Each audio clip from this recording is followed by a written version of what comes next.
Our first subtitle for today is Sherman's March to the Sea. So this takes place between November and December 1864. And of course, Sherman refers to W.T. Sherman. At this point, one of the North's main commanders. He's in charge of the Army of the West.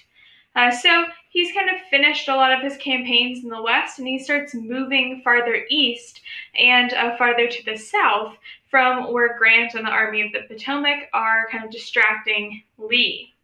Fun facts about Sherman: he actually never wore a uniform on the battlefield.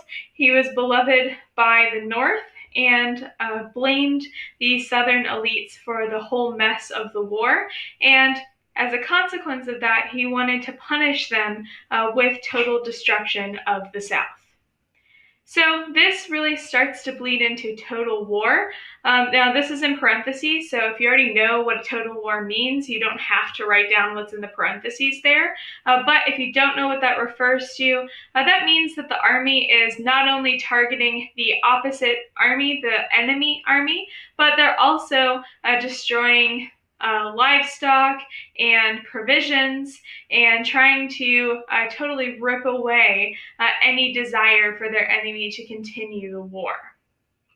So at this point, Sherman's kind of in that territory.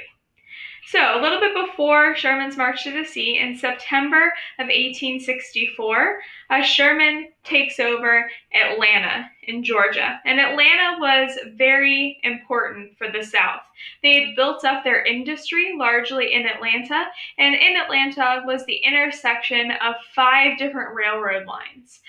So Sherman takes over a very key city for the South that disrupts a lot of the economy in the South because they're trying to move their goods through this city, and now it's in the hands of the Union. In order to take Atlanta, he actually has to battle a Confederate general named General Hood.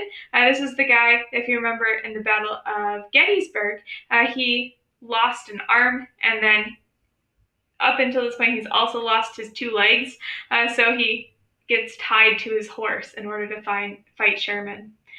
So he stays in Atlanta for a little bit, sorts that out, and then in November of 1864, on November 15th, in fact, he leaves the city with 62,000 men. He actually splits his force in 2.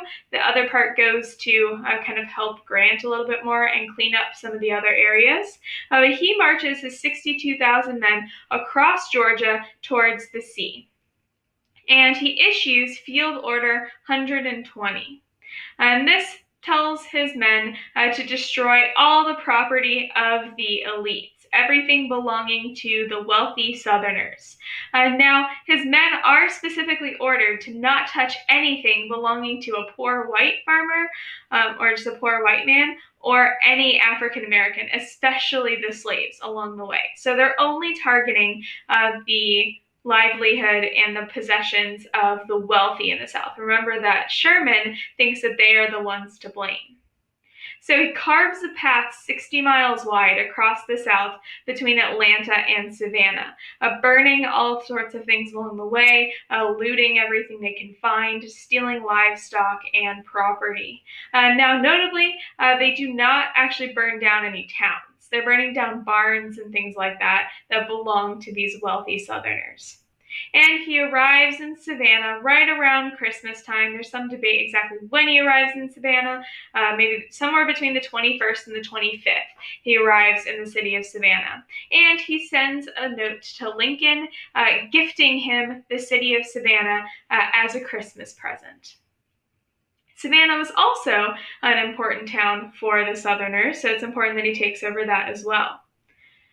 So the results of Sherman's march to the sea: he inflicts a lot of damage on the South. All in all, his forces take over 2,000 wagons, 15,000 horses. They destroy innumerable amounts of crops, and they lose only 100 men along the way. And they free over 25,000 slaves. So this cripples the Southern economy, and the South starts to lose morale and believe that they cannot win. Even more important is about the election. We'll talk about that in just a moment.